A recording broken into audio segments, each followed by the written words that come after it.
আসসালামু আলাইকুম। প্রিয় দর্শক, অন্য মঞ্চের আলাপচারিতায় আপনাদের সকলকে আমন্ত্রণ জানাচ্ছি। 23শে জুন প্রধানমন্ত্রী শেখ হাসিনা তাকে দেশের সেনাপ্রধান হিসেবে নিয়োগ দেন। 1.5 মাসের মধ্যে আগস্টের 5 তারিখে সেই নিয়োগদাত্রী প্রধানমন্ত্রীকে পদত্যাগে বাধ্য করিয়ে দেশ ছাড়া করা ছিল জেনারেল ওয়াকারুজ্জামানের প্রথম জয়। মনের বাসনা ছিল সেনা শাসন জারি করা এবং নিজে সেই সেনা শাসক হয়ে যাওয়া। সেই উদ্দেশ্যে সাংবাদিক বৈঠক করে জনগণকে বলেছিলেন, আপনাদের জানমালের দায়িত্ব আমি নিলাম। নিতে পারেননি। বড় কারণ সাহসের অভাব। সামরিক অভ্যুত্থানের নায়ক হতে গেলে শুধু লোভ থাকলে হয় না, চাই সাহস আর তার সঙ্গে বুদ্ধি। জিয়াউর রহমান বা হোসেন মোহাম্মদ এরশাদের লোভ ছিল অবশ্যই শাসক হওয়ার, তবে তার সঙ্গে তাদের ছিল সাহস আর বুদ্ধি।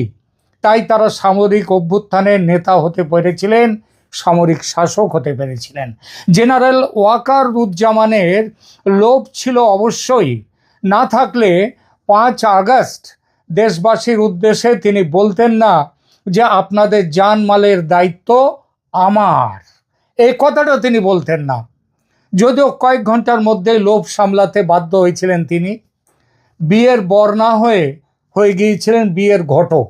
কীরকম দেখুন, ওই যে তিনি বললেন না, আমিরে জামাতে ছাত্র গোষ্ঠী বিএনপি নেতাদের নিয়ে গিয়ে তিনি রাষ্ট্রপতির সঙ্গে বৈঠকের উদ্যোগ করছেন, অর্থাৎ সব পক্ষকে এক জায়গায় বসিয়ে এই কাজটাকে মেটানো, এটা ঘটকের কাজ। তিনি সেই ঘটক হয়ে গিয়েছিলেন। তারই উদ্যোগে সুপ্রিম কোর্টের অন্তর্বর্তী সরকার বিষয়ক বিধান জোগাড় হয়, কারণ অন্তর্বর্তী সরকারের কোনো প্রাবধান তো সংবিধানে ছিল না। সেই জন্যে সেখানে পাঠিয়ে সুপ্রিম কোর্টের বিধান নেওয়া হলো। কিন্তু সুপ্রিম কোর্টের যারা বিধান দেবেন সেই বিচারপতিরা তখন তো অন্য জায়গায়, তখন তো তারা সেনা আবাসেই রয়েছেন। তাহলে কবে মিটিং হলো আর কবে কী হলো তারা কেউ জানতেনই না। অথচ তাদের সইটই দিয়ে তাদের বিধান চলে এলো। পরে জানা গেল সেই যে বিধান সেটা হচ্ছে পুরো ভুয়ো ডকুমেন্ট। যাকে সেটা ভুয়ো না আসল সে আলোচনা এখানে করব না, সেটা সব বিবাদ, সেসব বিষয় নিয়ে বিচার হবে, তবে সেসব পরে। মোদ্দা কথা, হাসিনা বিদায়ের পরিণামে ফ্রান্স থেকে উড়ে এসে নতুন সরকারের মাথা হয়ে গেলেন মোহাম্মদ ইউনূস। হাসিনার পতন ওয়াকারুজ্জামানের প্রথম জয়, আগেই বলেছি। আর প্রথম পরাজয় সরকার প্রধান না হতে পারাটা। তারপর কেটেছে দীর্ঘ 18 মাস। এই 18 মাস হলো ওয়াকারুজ্জামানের দীর্ঘ পরাজয়ের ইতিহাস, শুধু হেরে যাওয়ার ইতিহাস। জনগণের জানমালের দায়িত্ব কাঁধে নেয়া জেনারেল সাহেব শুরুর দিকে একটু নড়ে চড়ে বসার চেষ্টা যে করেননি এমন নয়। ধরুন, ইউনূস সাহেবের তাড়া খেয়ে কিন্তু তারপরে চুপ করে গেছেন। আপনাদের মনে আছে হয়তো, সরকারে বসার সামান্য কয়েকদিন পর রাষ্ট্রসংঘের সাধারণ পরিষদের অধিবেশন উপলক্ষে ইউনূস সাহেব ওই মাহফুজ আলম টালমদের নিয়ে একটা বড় দলবল নিয়ে নিউ ইয়র্কে চলে গিয়েছিলেন। যেদিন ঢাকা থেকে বিমানে উঠেছিলেন ইউনূস সাহেব, সেদিনই কিছু পরেই ঢাকায় রয়টার্স সংবাদ সংস্থার এক সাংবাদিককে ডেকে ইন্টারভিউ দেন ওয়াকার। সেখানে বলেন কবে ভোট করতে হবে ইত্যাদি ইত্যাদি। সে কথা শুনে মহা খাপ্পা হয়ে গেলেন ইউনূস।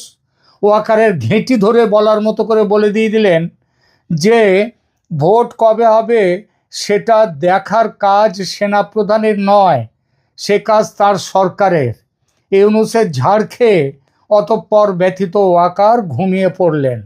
ভুলে গেলেন 5 আগস্টে বিকেলে দেশের মানুষের জানমালের দায়িত্ব কাঁধে তুলে নেয়ার তার সেই বিরাট বক্তব্য। তবে মানুষ তো, তিনি ঘুমালেন ঠিকই, কিন্তু কত আর ঘুমাবেন? রাবণ রাজার ভাই কুম্ভকর্ণ 6 মাস ঘুমোতেন, একদিন জাগতেন, তারপর আবার ঘুমিয়ে পড়তেন 6 মাসের জন্য। এরকম 6 মাস 9 মাসের কোনো বাঁধা ধরা নিয়ম ছিল না ওয়াকারুজ্জামানের। তিনি মোটামুটি 18 মাস, গত 18 মাস তিনি ঘুমিয়েই কাটিয়েছেন। মাঝে মাঝে জেগে উঠতেন সেনা দরবারে কিংবা বিশেষ কোনো অনুষ্ঠানে গরম গরম জ্ঞানের কথা বলতেন, বলতেন কাদা ছোড়াছড়ি করবেন না, দেশের অবস্থা আরও খারাপ হয়ে যাবে, আপনারা সবাই ভালো হয়ে যান ইত্যাদি ইত্যাদি। এছাড়া আর একটা বড় কাজ করতেন, নির্বাচন করার আলটিমেটাম দিতেন আর বলতেন কি নির্বাচনটা মিটে গেলেই সেনাবাহিনী ব্যারাকে ফিরে আসবে। আরে সেনাবাহিনী মাঠে থেকে কি করেছে? মাঠে থেকে কি আদতে কিছু করেছে? অন্তত ইতিহাস তো, সেসব ইতিহাস তো পাওয়া যায় না। কারণ সেই মব সন্ত্রাস চলেছে, সেই সব কিছুই চলেছে, আইনের কুশাসন সব কিছু চলেছে। আর তিনি তখন নাক ডাকিয়ে ঘুমোচ্ছেন। আর ওই মাঝে মাঝে বাজারে এসে ঘুম ভেঙে বিবেকের মতো গান গেয়ে যাচ্ছেন, এই করোনা সেই করোনা। প্রধান উপদেষ্টা মোহাম্মদ ইউনূসের সেসব কথাকে, আলটিমেটামকে পাগলের প্রলাপ মনে করতেন। প্রথম দিকে দেশের আমজনতা ওয়াকার সাহেবের এইসব বাণীটানি শুনে বুকে জোর পেত, ভাবতো মুক্তির দরজা বোধহয় খুলবে সেনাপ্রধান এসে।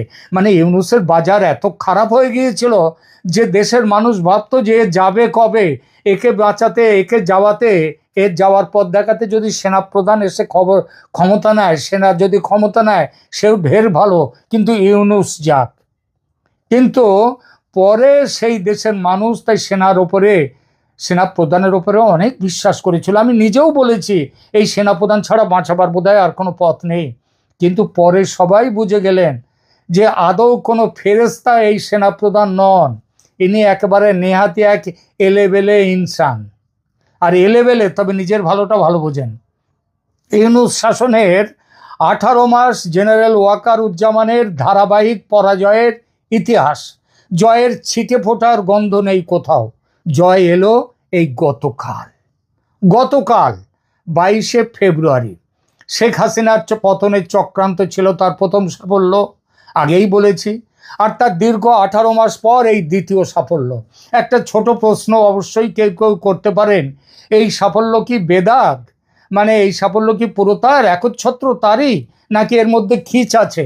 কারণ ওই যে ওনার ব্যাকগ্রাউন্ড, ওয়াকারুজ্জামানের হাড়ের গন্ধ এর মধ্যেও আছে কি না, যাকে আমি জয় বলছি, সেটা নিয়ে বিচার করা যেতে পারে। তবে আগে দেখা যাক ওয়াকার সাহেবের এই জয়টা কি এবং কিভাবে এলো। গতকাল 22শে ফেব্রুয়ারি সেনাবাহিনীর ভেতরে রদবদলের একটা আদেশ আর্মি হেডকোয়ার্টার্স থেকে জারি হয়েছে। এই আদেশটিকে দেখা হচ্ছে সেনাপ্রধানের বড়সড় জয় হিসেবে। ইউনূস শাসনের শেষ পর্বে বাংলাদেশ সেনাবাহিনীর শীর্ষ পদে নির্ধারিত রদবদলে সিজিএস, পিএসও এবং কিউএমজি, কোয়ার্টার মাস্টার জেনারেল সহ মূল পদগুলো নিয়ে একটা বড়সড় ঝামেলা পেকে উঠেছিল। এ খবর আপনারা অনেকেই জানেন। একযোগে 3 থেকে 4 জন লেফটেন্যান্ট জেনারেল পদের রদবদল করার কথা ছিল, তাদের পদোন্নতির প্রশ্ন ছিল। এই রদবদলগুলো সাধারণ প্রশাসনিক ব্যবস্থাপনার চেয়ে বেশি ছিল রাজনৈতিক কৌশল। বিষয়টা এমন জায়গায় পৌঁছয় 2 মাস আগে, জানুয়ারির গোড়ার দিকে, যে সেনা অভ্যন্তরে একটা অভ্যুত্থানের আশঙ্কাও তৈরি হয়েছিল। জানুয়ারি 2026-এ সেনাপ্রধানের হস্তক্ষেপে সেটা ব্যর্থ হয়। মানে সেনাপ্রধান তার বিরোধিতা করেছিলেন, যে কৌশলটা চালাতে গিয়েছিল কয়েকজন। ব্যর্থ হয়েছিল বটে সেই যে অভ্যুত্থানের আশঙ্কা, তবে সেনাপ্রধান যা করতে চেয়েছিলেন সেটা করতে পারেননি। অমীমাংসিত হয়ে ঝুলেছিল ইস্যুটা কি ছিল? ইস্যুটা ছিল সেনাবাহিনীর খুব গুরুত্বপূর্ণ একটি পদে নিয়োগ সংক্রান্ত, এবং সেই পদে নিয়োগ দিতে গিয়ে বাকি বেশ কিছু পদেও তাকেও পাল্টানোর একটা ব্যাপার। পদটা ছিল কি? Chief of general staff, CGS, chief of general staff, যা সেনাবাহিনীর অপারেশনাল নেতৃত্বকে পরিচালনা করে। লেফটেন্যান্ট জেনারেল মিজানুর রহমান শামীম এই পদে ছিলেন এবং জানুয়ারি 21, 2026-এ অবসর গ্রহণের জন্য তিনি প্রস্তুতিমূলক ছুটিতে চলে যান। মোহাম্মদ ইউনূস এবং জাতীয় নিরাপত্তা উপদেষ্টা খলিলুর রহমান তখন একটা প্ল্যান করেন।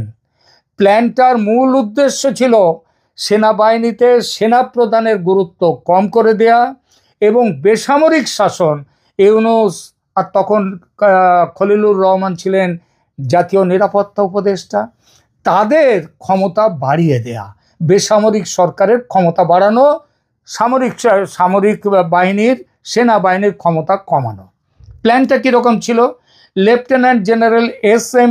কামরুল হাসান, যিনি সশস্ত্র বাহিনী বিভাগের প্রিন্সিপাল স্টাফ অফিসার বা পিএসও ছিলেন, এরাই ঠিক করেছিল, ইউনুস এবং খলিলুর মিলে ঠিক করেছিলেন এই কামরুল হাসানকে সিজিএস পদে অধিষ্ঠিত করা হবে, উন্নীত করা হবে তাকে সিজিএস পদে। এই পদটি কেন গুরুত্বপূর্ণ?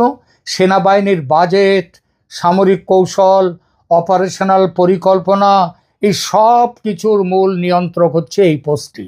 সেনা প্রধানের পরে সব থেকে গুরুত্বপূর্ণ পদ হচ্ছে এইটি। আবার পিএসও বা প্রিন্সিপাল স্টাফ অফিসার পদটিও বিশেষভাবে গুরুত্বপূর্ণ, কারণ এটা হচ্ছে সরাসরি প্রধান উপদেষ্টা মোহাম্মদ ইউনুসের অফিসের অধীনে কাজ করে এবং সামরিক এবং বেসামরিক সম্পর্কের সেতু বন্ধন। তো এই জায়গায় ছিলেন কামরুল হাসান। তিনি উঠে গেলে, সিজিএস হয়ে গেলে, মোহাম্মদ ইউনুস এবং খলিলুর রহমান চেয়েছিলেন লেফটেন্যান্ট জেনারেল এস.এম. কামরুল হাসানের জায়গাতে পিএসও হবেন লেফটেন্যান্ট জেনারেল মোহাম্মদ ফৈজুর রহমান, যিনি চতুর্থ পদমর্যাদার সামরিক কর্মচারী হিসেবে কোয়ার্টার মাস্টার জেনারেলের দায়িত্ব পালন করছিলেন। কোয়ার্টার মাস্টার জেনারেল তিনি কি দেখেন? লজিস্টিক্স এবং সাপ্লাই চেনটা পরিচালনা, দেখাশোনার দায়িত্ব তার। লেফটেন্যান্ট জেনারেল মোহাম্মদ ফৈজুর আবার পিএসও হয়ে গেলে তার জায়গায় কে আসবেন? তার জায়গায় আসবেন লেফটেন্যান্ট জেনারেল মইনুর রহমান। মইনুর রহমান তখন কোন পোস্টে ছিলেন? তিনি ছিলেন সেনা প্রশিক্ষণ ও মতবাদ কমান্ড, আর্ট ডক এর জেনারেল অফিসার কমান্ডারের দায়িত্বে তিনি ছিলেন। এইবার দেখুন, জাতীয় প্রতিরক্ষা কলেজ এনডিসির commandant lieutenant general Mohammad Shahinul Haque, যিনি আবার সেনাপ্রধানের পরে বয়োজ্যেষ্ঠ অফিসার শুধু নন, সেনাপ্রধানের খুব কাছের ছিলেন। তিনি তো এনডিসির কমান্ড ছিলেন, জাতীয় প্রতিরক্ষা কলেজের কমান্ড্যান্ট ছিলেন তিনি তার কার্যকাল জানুয়ারি 2027 পর্যন্ত থাকলেও এমন বাধ্য করা হচ্ছিল তাকে, তার আগেই চলে যাওয়ার জন্য বাধ্য করা হচ্ছিল। কারা করছিলেন? মোহাম্মদ ইউনুসরা এবং তার দলবল। কারণটা হচ্ছে সেনাপ্রধানের ভূমিকা, তার ক্ষমতাকে কমিয়ে দেয়া। এই সমস্ত রদবদল পাকিস্তানের আইএসআই ও জামাতের পরিকল্পনা অনুযায়ী নেওয়া হয়েছিল, কিন্তু একেবারে শেষ মুহূর্তে এসে এই পরিকল্পনা আটকে গেল। আটকে দিলেন কে?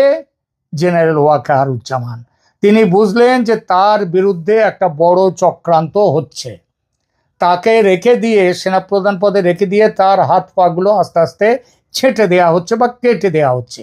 তাই তিনি এটাকে একটা নরম অভ্যুত্থান বা সফট কু হিসেবে চিহ্নিত করলেন। ওয়াকারুজ্জামান চেয়েছিলেন জেনারেল মইনুর রহমানকে CGS, chief of general staff বা সিজিএস করতে। এস.এম. যে কামরুল হাসান, তিনি ছিলেন জামাতের পক্ষের লোক, মোহাম্মদ ইউনুসদের পক্ষের লোক, এবং তিনি আবার এর বিরোধী ছিলেন ওয়াকারুজ্জামানের। তার ফলে ওয়াকারুজ্জামান এইবার চরম বিরোধে নেমে পড়লেন তখন, এবং তার সেই বিরোধিতাকে আমল দিতে বাধ্য হয়েছিল ইউনুস সরকার। পদোন্নতির সব প্রস্তাব আটকে যায়, তবে সেটা সেনাপ্রধানের জয় বলে ধরা যাবে না, কারণ তিনি তার পছন্দের লোকদেরকে তো তার জায়গায়, যে জায়গায় তিনি দেখতে চেয়েছিলেন সেই জায়গায় তো বসাতে পারেননি তখনও। সেটা পারলেন গতকাল 22শে ফেব্রুয়ারি। এই জন্যই বলছি, সেই 5 আগস্ট 24 হচ্ছে তার প্রথম জয়ের পর এবার হলো তার দ্বিতীয় জয়। গতকালকের আদেশে কয়েকটি কেন্দ্রীয় পদে বদল এসেছে, যেটা চেয়েছিলেন সেনাপ্রধান ওয়াকারুজ্জামান। লেফটেন্যান্ট জেনারেল মইনুর রহমানকে 8 ডক থেকে তুলে নিয়ে গিয়ে করা হলো চিফ অফ জেনারেল স্টাফ। এটাই তো চাইছিলেন সেনাপ্রধান। লেফটেন্যান্ট জেনারেল SM কামরুল হাসানকে সেনাবাহিনী থেকে বার করে দেয়া হলো। বার করে দিয়ে তিনি এখন কোথায় গেলেন? তিনি এখন হয়ে গেলেন অ্যাম্বাসাডার, পররাষ্ট্র মন্ত্রণালয়ে অ্যাম্বাসাডার হিসেবে বদলি করা হয়েছে, হয়তো কোনো দেশে যাবেন। যা খলিলুর রহমানের মন্ত্রণালয়ের অধীন হচ্ছে, এই পররাষ্ট্র মন্ত্রণালয়ে তিনি গেলেন অ্যাম্বাসাডার হিসেবে। তার মানে কামরুল হাসান চলে গেলেন সেনা থেকে। আর মেজর জেনারেল মীর মুশফিকুর রহমানকে এই কামরুল হাসানের জায়গায় নতুন প্রিন্সিপাল স্টাফ অফিসার করা হয়েছে। এখানেও কিন্তু ফয়জুর রহমান এলেন না। ইউনূস এবং জামাতের প্ল্যান ছিল এই পদে ফয়জুর রহমানকে বসানো। জিতে গেলেন ওয়াকারুজ্জামান। ফয়জুর রহমানের কোনো পদোন্নতি নেই। এছাড়া 24 এবং 55 ডিভিশনের GOC পদ সহ আরও কয়েকটি ফিল্ড বা রেজিমেন্টাল পোস্টিংও বদলানো হয়েছে গতকাল।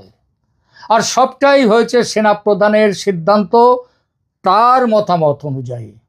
তবে এখানে বলতেই হবে, সায় আছে প্রধানমন্ত্রী তারেক রহমানেরও। এই রদবদল আর্মি হেডকোয়ার্টার্স থেকে জারি হয়েছে, এটা ঠিকই, অর্থাৎ অর্ডার ইস্যুইং অথরিটি হলো সেনাবাহিনী, কিন্তু একই সঙ্গে মনে রাখতে হবে প্রতিরক্ষা মন্ত্রণালয়ের একটি পোস্টিং কামরুল হাসানকে পররাষ্ট্র মন্ত্রণালয়ে পাঠানো হয়েছে। সুতরাং আর পুরো ব্যাপারটা যেহেতু সেনাবাহিনীর, তাই প্রতিরক্ষা মন্ত্রণালয়ও এর সঙ্গে রয়েছে এবং পররাষ্ট্র মন্ত্রণালয়ও এই আলোচনার সঙ্গে রয়েছে। তাই সবচেয়ে তথ্যনিষ্ঠভাবে বলা যায়, আদেশ সেনাবাহিনীর মাধ্যমে, কিন্তু এই এত বড় পোস্টিংয়ের একটা ইস্যু বাস্তবে প্রধানমন্ত্রীর নেতৃত্বাধীন নির্বাহী শাখা তার সম্মতিতেই হয়েছে। এ থেকে কি বোঝা যায়? সেনাবাহিনীর ভেতরে যে গোষ্ঠীবাজি চলছিল ইউনূসের সময়, যেভাবে পাকিস্তানপন্থীরা এবং জামাতিরা ছড়ি ঘোরাচ্ছিল, এমনকি ওই ইরানের কায়দায় একটি রেভলিউশনারি আর্মি তৈরির যেসব চেষ্টা করছিল, এই যে গোলাম আজমের ছেলে নিজামি, তার ব্যবস্থাপনায় সেই সব জিনিসকে এখন কিন্তু বন্ধ হয়ে গেল। পাকিস্তানের ও জামাতের সবচেয়ে কাছের সেনাকর্তা বলে পরিচিত, যার PSO হওয়ার কথা ছিল এবং আগামীতে যার সেনাপ্রধান হওয়ার জন্য যিনি তৈরি ছিলেন, নির্দিষ্ট ছিল যাকে, সেই ফয়জুর রহমানের কোনো পদোন্নতি হলো না।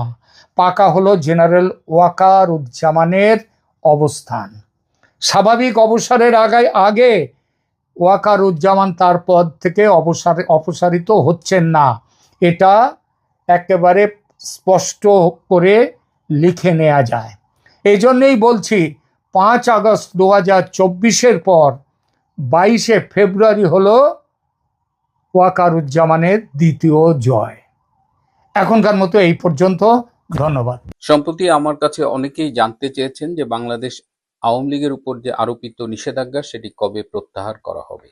এই প্রশ্নটির উত্তর খুঁজতে গিয়ে আমি নানান আঙ্গিক থেকে আসলে এটি দেখবার চেষ্টা করেছি।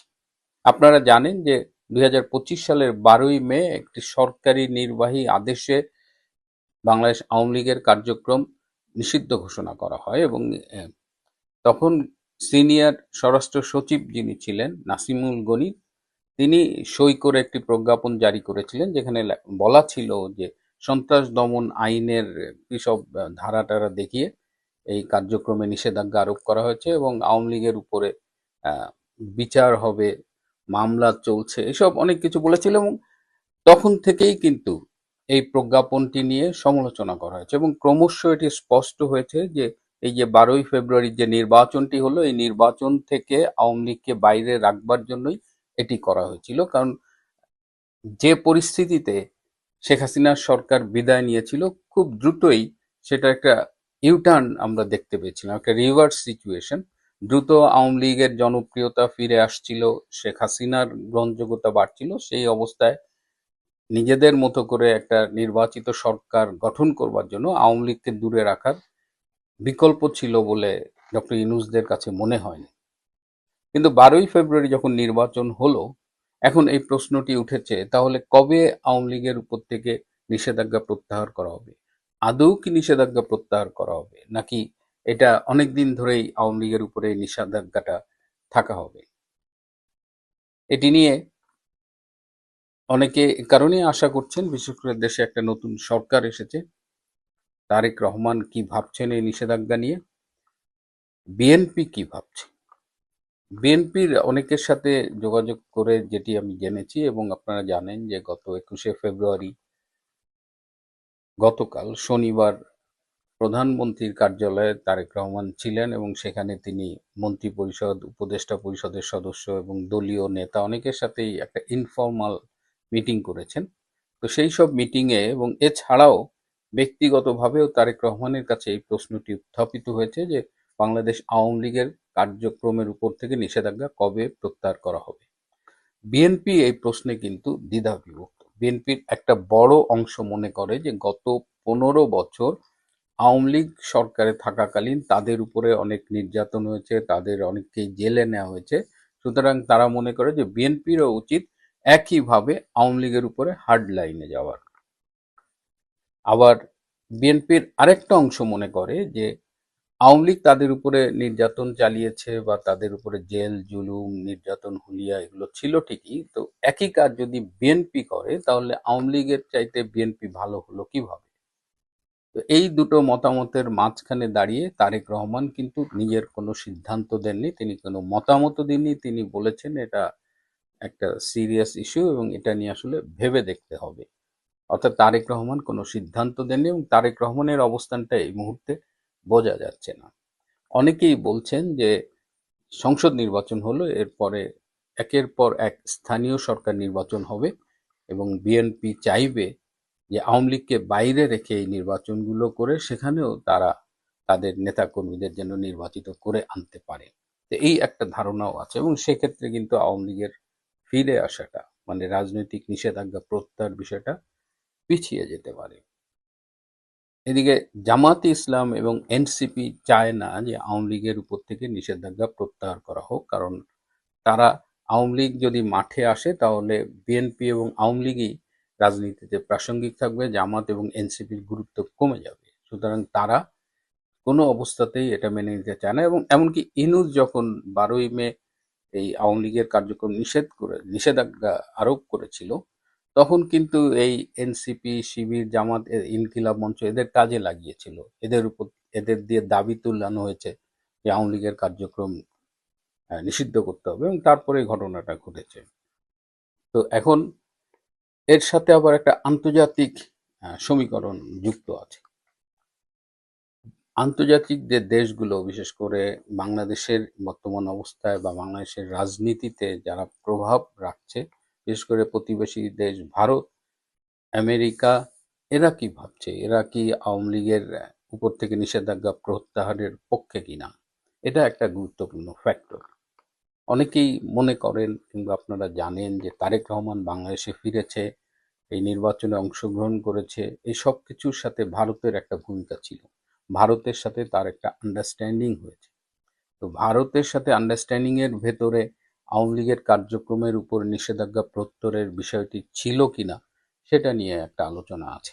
আমি যতদূর জানি, ভারতও চায় যে দ্রুততম সময়ের মধ্যে আওয়ামী লীগের কার্যক্রমের উপর আরোপিত নিষেধাজ্ঞাটা প্রত্যাহার করা হোক। তো এখন এটা নিয়ে তারেক রহমানকে দ্রুত একটা সিদ্ধান্ত নিতে হবে।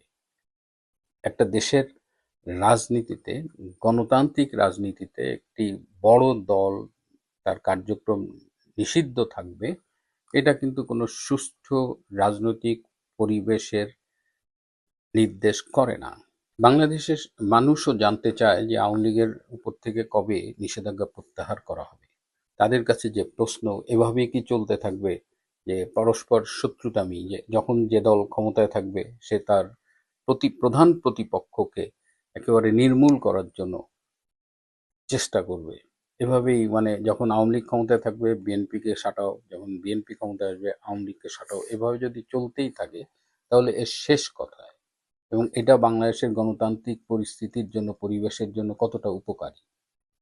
আমরা গত 15 বছর দেখেছি, এটা অস্বীকার করবার কিছু নাই যে বিএনপির অনেক কেন্দ্রীয় নেতার বিরুদ্ধে অনেক মামলা ছিল, 200-300 করে মামলাও অনেক কেন্দ্রীয় নেতার বিরুদ্ধে ছিল।